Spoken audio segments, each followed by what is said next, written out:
नमस्कार दोस्तों, मैं हूं सुशांत सुमन और आप देख रहे हैं इंडियाज डेली ब्रीफ। बिहार की सियासत एक बार फिर से गर्मा गई है। इस बार मुद्दा है भ्रष्टाचार और शराब तस्करी का, जिस पर सत्ता पक्ष और विपक्ष आमने सामने है। बिहार के नालंदा जिले से एक बड़ी सियासी हलचल शुरू हुई है। चुनावी माहौल में जन स्वराज अभियान के संस्थापक प्रशांत किशोर ने मुख्यमंत्री नीतीश कुमार की सरकार पर गंभीर आरोप लगाए हैं। किशोर का कहना है कि राज्य में भ्रष्टाचार चरम पर है और शराबबंदी के बावजूद तस्करी खुलेआम जारी है। उन्होंने दावा किया कि नालंदा में जो खुद मुख्यमंत्री नीतीश कुमार का गृह जिला है, वहां पुलिस प्रशासन की मिलीभगत से अवैध शराब का कारोबार फल फूल रहा है। विपक्ष ने इस बयान को तुरंत हवा पकड़ाया और सरकार को घेरना शुरू कर दिया। तेजस्वी यादव और आरजेडी नेताओं ने कहा कि नीतीश सरकार की शराबबंदी सिर्फ कागजों पर है, जमीन पर हकीकत बिल्कुल अलग है। वहीं जेडीयू ने पलटवार करते हुए कहा कि विपक्ष मुद्दा विहीन है और सिर्फ चुनावी रणनीति के लिए इस तरह के आरोप लगा रहा है। अब देखना दिलचस्प होगा कि भ्रष्टाचार और शराब तस्करी जैसे गंभीर मुद्दों पर बिहार की राजनीति किस करवट बैठती है। क्या यह आरोप जनता की सोच को प्रभावित करेंगे या फिर सियासी जंग में यह भी महज एक चुनावी बयान बनकर रह जाएगा। फिलहाल बिहार की राजनीति में घमासान तेज है। अब बात करते हैं प्रधानमंत्री नरेंद्र मोदी की मां को लेकर कथित गाली गलौज का मामला अब बड़ा राजनीतिक विवाद बन चुका है। बीजेपी और आरजेडी आमने सामने आ गए हैं। दरअसल बीजेपी ने दावा किया कि हाल ही में तेजस्वी यादव की एक चुनावी रैली के दौरान प्रधानमंत्री नरेंद्र मोदी की मां हीराबेन मोदी को लेकर अपमानजनक टिप्पणी की गई। बीजेपी नेताओं ने सोशल मीडिया पर एक वीडियो भी शेयर किया और कहा कि नरेंद्र मोदी ही नहीं बल्कि उनकी दिवंगत मां का भी अपमान है। वहीं आरजेडी ने इन आरोपों को पूरी तरह खारिज कर दिया। पार्टी का कहना है कि बीजेपी ने जानबूझकर वीडियो से छेड़छाड़ की और चुनावी फायदे के लिए गलत नैरेटिव तैयार किया जा रहा है। अब बात करते हैं विकास परियोजनाओं का। बिहार के मुख्यमंत्री नीतीश कुमार ने आज राज्यवासियों को बड़ी सौगात दी है।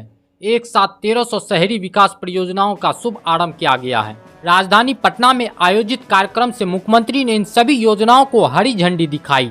इन परियोजनाओं के जरिए बिहार के शहरों में सड़क, जल आपूर्ति, शिविर, स्ट्रीट लाइट और स्वच्छता जैसी बुनियादी सुरक्षाओं को मजबूत करने का दावा किया गया। सरकार का कहना है कि इन योजनाओं से शहरी इलाकों में रहने वाले लाखों लोगों को सीधा फायदा मिलेगा। अब आते हैं चिराग पासवान को सीएम बनाने की मांग पर। बिहार की राजनीति में एक बार फिर से हलचल तेज हो गई है। इस बार चर्चा का विषय है लोजपा के राष्ट्रीय अध्यक्ष चिराग पासवान, जिन्हें मुख्यमंत्री बनाने की मांग जोर पकड़ रही है। पूर्णिया में आयोजित नव संकल्प महासभा में पार्टी कार्यकर्ता और समर्थकों ने जोरदार तरीके से नारेबाजी करते हुए चिराग पासवान को मुख्यमंत्री पद का उम्मीदवार घोषित करने की मांग की। समर्थकों का कहना है कि चिराग पासवान युवाओं की आवाज़ है और राज्य को नई दिशा देने में सक्षम है। इस सभा में हजारों की संख्या में लोग मौजूद रहे, जिन्होंने बिहार का अगला मुख्यमंत्री चिराग पासवान के नारे लगाए। अब देखना दिलचस्प होगा कि चिराग पासवान को लेकर उठी यह मांग मजहब नारेबाजी तक सीमित रहती है या फिर 2025 के विधानसभा चुनाव में सचमुच में एक बड़ा राजनीतिक समीकरण बनकर उभरती है। फिलहाल बिहार की राजनीति में चिराग पासवान का नाम चर्चा के केंद्र में है। बिहार की राजनीति में कई सीटें ऐसी हैं जो वर्षों से एक ही नेता के प्रभाव में रही है। ऐसी ही एक सीट है बिहार शरीफ विधानसभा, जहां लगातार सुशील कुमार का दबदबा बना हुआ है। बिहार शरीफ विधानसभा सीट पर सुशील कुमार ने पिछले 4 चुनावों में जीत दर्ज की है। कांग्रेस से राजनीति शुरू करने वाले सुशील ने बाद में जेडीयू का दामन थामा और तब से यह सीट उनके लिए सुरक्षित मानी जा रही है। स्थानीय राजनीति में उनकी पकड़ इतनी मजबूत है, विपक्ष दल भी यहां अपनी समीकरण बनाने में अब तक नाकाम रहे। बिहार में 2025 के विधानसभा चुनाव की तैयारियां तेज हो गई है। इस बीच चुनाव आयोग ने संभावित बिहार यात्रा सियासी हलचल बढ़ा दी है। सूत्रों के मुताबिक बिहार चुनाव की पूरी बैच अगले सप्ताह बिहार का दौरा कर सकती है। इस यात्रा का उद्देश्य मतदान की तैयारियों की समीक्षा, चुनावी लॉजिस्टिक और सुरक्षा व्यवस्था का जायजा लेना है। चुनावी अधिकारियों को निर्देश दिए गए हैं कि वे हर जिले की चुनावी तैयारियों का विस्तृत रिपोर्ट आयोग को सौंपे। बिहार में चुनाव की सियासी तैयारी अब चरम पर है। चुनाव आयोग की संभावित यात्रा ने आने वाले समय में चुनावी समीकरण कैसे बदलते हैं, यह देखने वाली बात होगी। फिलहाल चुनावी माहौल में हर कदम पर कड़ी निगरानी और तैनाती की चर्चा चल रही है। अब बात करते हैं नए वकीलों के लिए योजनाओं पर। बिहार सरकार ने नए वकीलों के लिए एक महत्वपूर्ण योजना की घोषणा की है, जो राज्य के कानूनी पेशों को मजबूत करने में मदद करेगी। सरकार की नई योजना के तहत अगले 3 साल तक नए वकीलों को मासिक 5,000 का स्टाइपेंड मिलेगा। इसके अलावा वकीलों को ई लाइब्रेरी स्थापित करने के लिए एक मुश्त 5 लाख की आर्थिक सहायता भी प्रदान की जाएगी। इस पहल का उद्देश्य नए वकीलों को पेशेवर रूप से विकसित करना और उन्हें न्याय के क्षेत्र में आत्मनिर्भर बनाना है। देखना होगा कि इस योजना से नए वकीलों को कितना लाभ मिलता है और बिहार के न्याय क्षेत्र में इसका असर किस हद तक दिखाई देता है। फिलहाल यह पहल राज्य के कानूनी पेशों के लिए एक सकारात्मक कदम माना जा रहा है। अब आते हैं चुनावी रणनीति में चिराग पासवान की भूमिका पर। बिहार की 2025 विधानसभा चुनावी तैयारियों में चिराग पासवान की भूमिका लगातार चर्चा में है। उनका राजनीतिक कदम हलचल पैदा कर रहा है।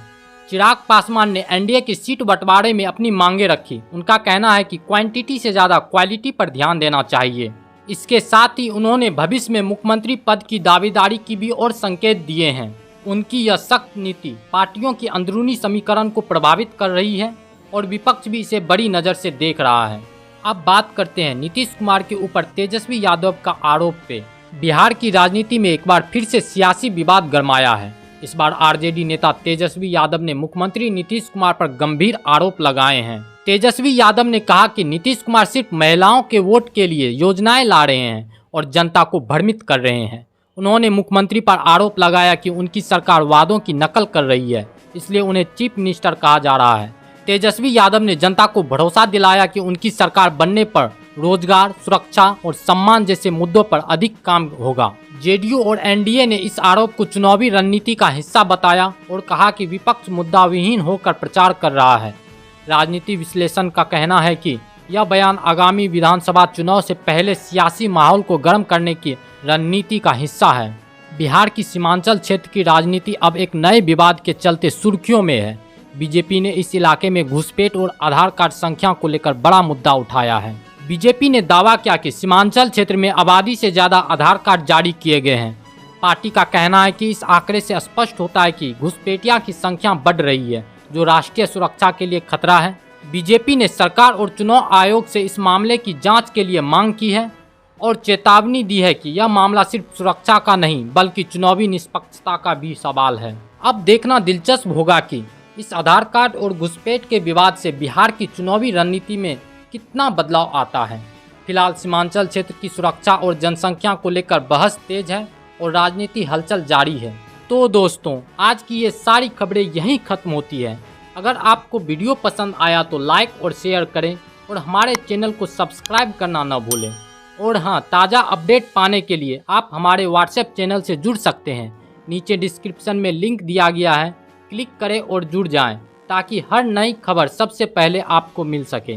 धन्यवाद। आप देख रहे थे इंडियाज डेली ब्रीफ। मैं हूं सुशांत सुमन। फिर मिलते हैं अगले वीडियो में। तब तक जुड़े रहिए, अपडेट रहिए। जय हिंद, जय भारत।